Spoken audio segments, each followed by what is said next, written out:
नमस्कार दोस्तों, मैं मनमोहन मिश्र। एक बार फिर आप लोगों के बीच नरेंद्र मोदी की थिथरई को लेकर के, बेशर्मी को लेकर, सिर्फ नरेंद्र मोदी नहीं, चुनाव आयोग की बेशर्मी को लेकर, सिर्फ चुनाव आयोग नहीं, अमित शाह की बेशर्मी को लेकर, पूरे सरकार की बेशर्मी को लेकर, सिस्टम की बेशर्मी को लेकर और बिहार में चल रही पूरी तरह से नंगई को लेकर, इस पर बात करेंगे। ज्यादा समय नहीं लेंगे, 10 मिनट में। मैंने 3 तारीख के अपने वीडियो में पूरी तरह से डिक्लेयर कर दिया था सीधे सीधे कि राहुल गांधी 5 तारीख को वोटिंग से एक दिन पहले हाइड्रोजन बम फोड़ेंगे। सो फोड़ दिया। कल हाइड्रोजन बम फूट गया।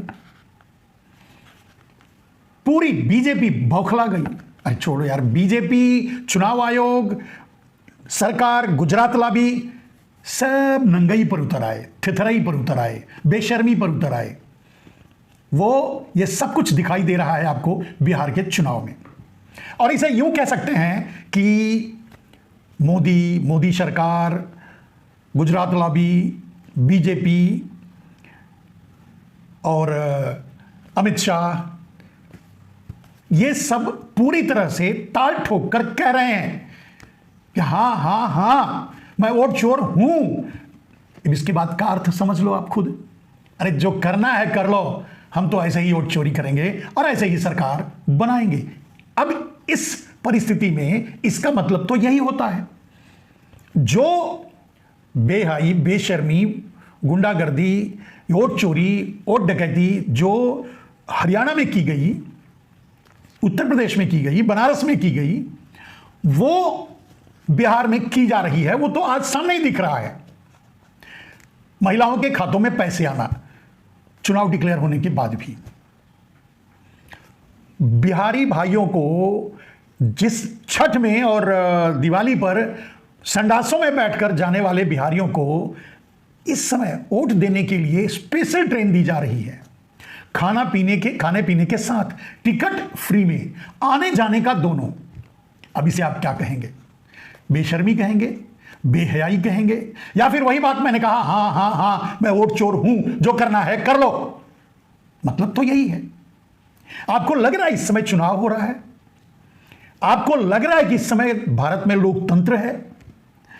अगर लोकतंत्र होता तो इतने बड़े खुलासे के बाद और इतने बड़े हाइड्रोजन बम के बाद, इतने बड़े प्रेस कॉन्फ्रेंस के बाद राहुल गांधी के, और इतने बड़े और इतने ज्यादा प्रमाण के बाद, वोट चोरी के प्रमाण के बाद, वोट चोरी से बनी सरकार के खिलाफ इस प्रेस कॉन्फ्रेंस के बारे में कोई ऊपर से लेकर नीचे तक हवा तक नहीं निकाला। बोलने को क्या कहे,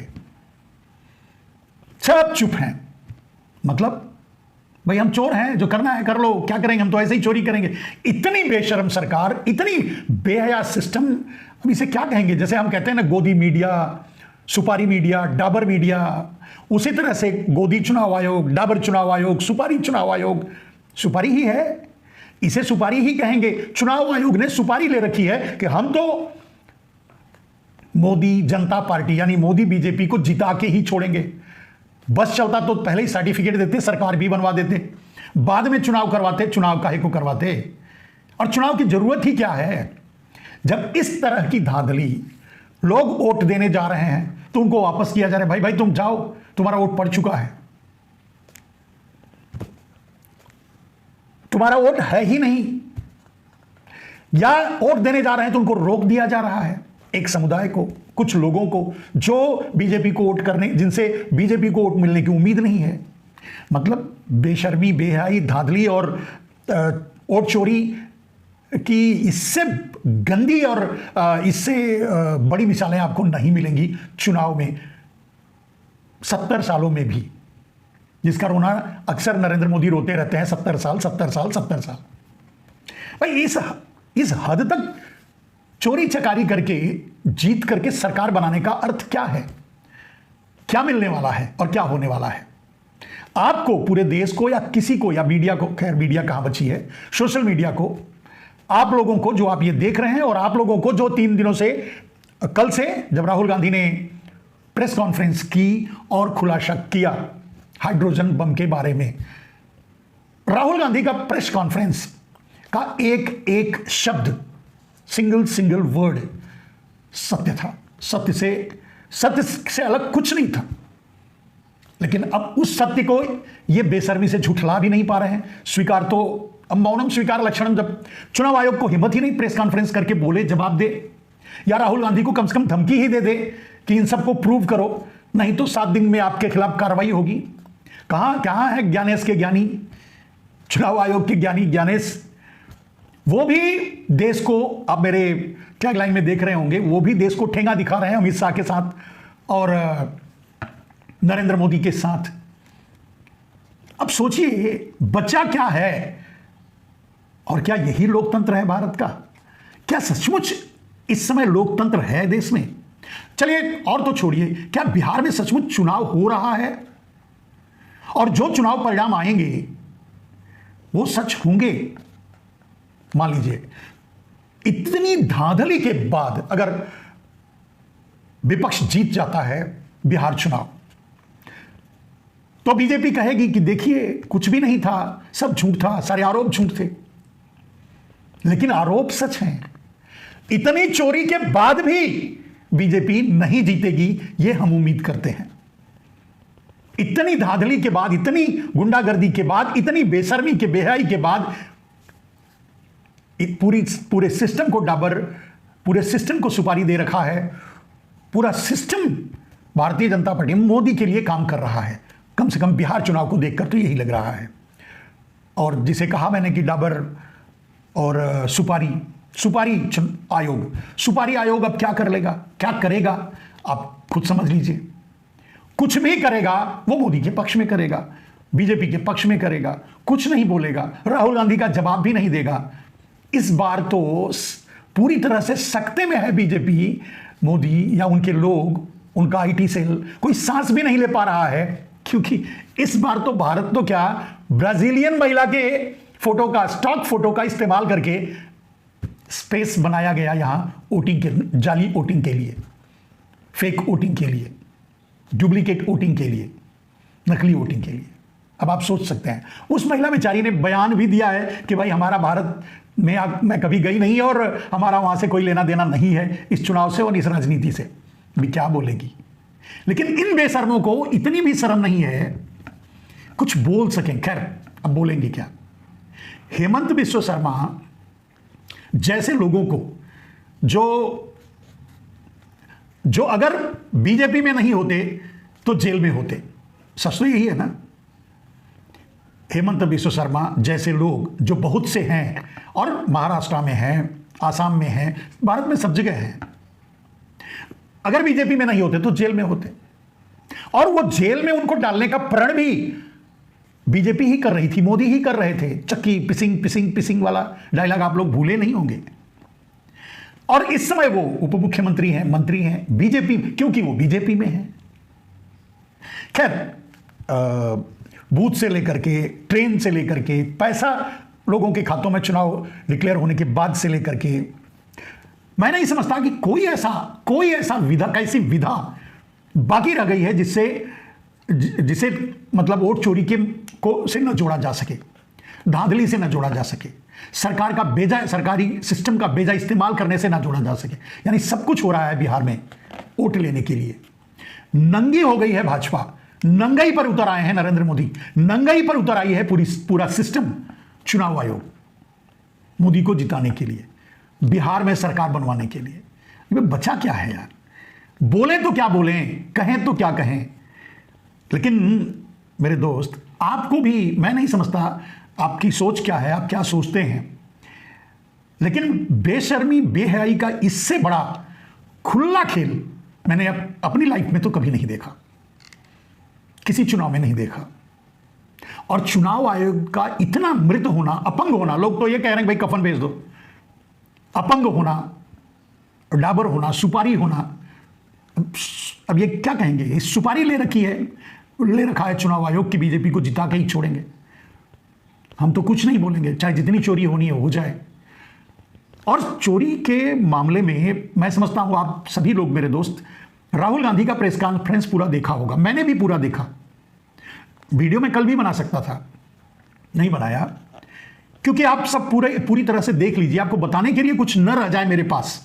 मैं तो सिर्फ यह कहना चाहता हूं, या जो राहुल गांधी ने जेन जी से कहा फाइनली अपने प्रेस कॉन्फ्रेंस में, कि यह उनके भविष्य के साथ खिलवाड़ है, यह संविधान के साथ खिलवाड़ है, यह लोकतंत्र के साथ खिलवाड़ है, यह संविधान की हत्या है, यह लोकतंत्र की हत्या है, यह जेन जी के अधिकारों की हत्या है, यह पूरे देश के आम नागरिकों के अधिकारों की हत्या है, सीधी हत्या है।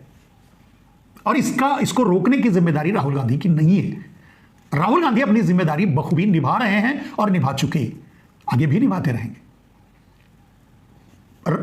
चुनाव आयोग की भूमिका, भारतीय जनता पार्टी की निर्लज्जता और मोदी का चोरी स्टाइल, चोरी से सरकार बनाना, चोरी से वोट डलवाना, वोट को चोरी कर लेना, ये आप लोगों के हितों की हत्या है, हितों का हनन है। मान लीजिए अगर इस चोरी चकारी से भारतीय जनता पार्टी सरकार बना लेती है बिहार में, तो जो 10-10 हजार रुपया महिलाओं को दिया है उसकी वसूली करेगी, 10,000 का 10 लाख वसूलेगी, इसमें कोई दो राय नहीं है, क्योंकि पैसा वो दिया है। और नरेंद्र मोदी ने विदेश में बैठकर यह कहा था कि मैं गुजराती हूं, व्यापार मेरे खून में है। नरेंद्र मोदी ने साबित किया है इन 10-11 सालों में कि वो सचमुच गुजराती हैं, इसमें कोई दो राय नहीं। और वो सचमुच व्यापारी हैं, उनके खून में सिर्फ व्यापार है, इसमें भी कोई दो राय नहीं। हम मूर्ख थे, हमने गलती की नरेंद्र मोदी को समझने में। हम का मतलब आपके लिए भी मैं कह रहा हूं, हमसे भूल हुई, हमसे गलती हुई नरेंद्र मोदी की भाषा को समझने के लिए। नरेंद्र मोदी जब ये सब बातें कहते हैं तो लोग समझ क्यों नहीं पाते? उन्होंने सचमुच व्यापार किया है, लेकिन लोग ये बात भूल जाते हैं कि इतिहास गवाह है, शास्त्र गवाह है, रामायण हो, पुराण हो, महाभारत हो, नीति हो, कूटनीति हो, सब यही कहती है कि ये व्यापारी कभी राज नहीं चला सकता, सत्ता पर नहीं बैठ सकता, सत्ता न्यायपूर्ण तरीके से नहीं चला सकता, क्योंकि वो व्यापारी है। वो अपने हितों का ध्यान रखेगा, वो लोगों का ध्यान नहीं रखेगा। अगर पूरा देश अडानी को दे देने के बाद नरेंद्र मोदी अपनी कुर्सी सुरक्षित पाते हैं तो दे दिए। नरेंद्र मोदी ने जब कहा वो किया। हम और आप नहीं समझ पाए नरेंद्र मोदी को। कम से कम अब इस देश को यह मान लेना चाहिए कि सचमुच नरेंद्र मोदी को, मैं नहीं कह रहा हूं, नरेंद्र मोदी ने कहा था मैं गुजराती हूं, तो सचमुच नरेंद्र मोदी गुजराती हैं, इसमें कोई दो राय नहीं। और सचमुच वो व्यापारी हैं, इसमें कोई दो राय नहीं। बेच डाला यार देश को, लूट लिया देश को, देश के आम आदमी को, गरीबी से, महंगाई से, बेरोजगारी से, लूट से, सबको धोखा दिया नरेंद्र मोदी ने। किसान को, जवान को, बेरोजगार को, सबको, और सबकी कमर तोड़ दाड़ी नरेंद्र मोदी ने, और सब कुछ बेच डाला अपने अडानी को। इसके बाद भी कुछ कहने के लिए बाकी रह जाता है, मैं नहीं समझता। चोरी तो उनकी मजबूरी है, चाहे बिहार हो, चाहे संसदीय चुनाव हो, चाहे हरियाणा में तो पूरी डकैती डाली गई सरकार बनाने के लिए, जिसे राहुल गांधी ने साबित किया। एक महिला 200 बार, एक महिला का 200 बार वोटर कार्ड है, वोट डालती है, या डालती नहीं है तो उसकी जगह कोई और डालता होगा। 200, 300 बार,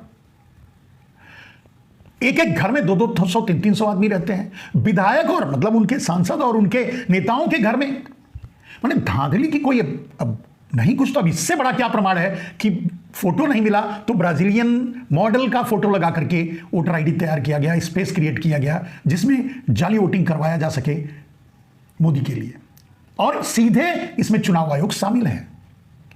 अब जो चुनाव आयोग कर रहा है इस समय सुपारी लेकर के बिहार में, तो आप खुद समझ सकते हैं कि वो हरियाणा में क्या किया है, क्या किया होगा। नियम तो यह कहता है कि मोदी को इस्तीफा देना चाहिए, सरकार को संसद भंग होनी चाहिए, हरियाणा का चुनाव रद्द होना चाहिए। नियम तो यह कहता है। यहां तो कोई सांस ही नहीं ले रहा है ऊपर नीचे से। चलिए देखते रहिए और कितना नीचे गिरती है बीजेपी, गुजरात लॉबी, नरेंद्र मोदी, अमित शाह और दुनिया के सबसे बड़े ज्ञानी ज्ञानेश्वर। बचाइए, मतलब राहुल गांधी ने जो जेनजी का आह्वान किया है, इस देश का आह्वान किया है, बहुत बड़ी बात है। मोदी झूठ के सिवा कुछ नहीं बोलते और राहुल गांधी सत्य के सिवा कुछ नहीं बोलते। इतना तो साबित कर ही दिया है राहुल गांधी ने। देश चाहे जितना चाहे देर कर ले राहुल गांधी को समझने में और मोदी को समझने में।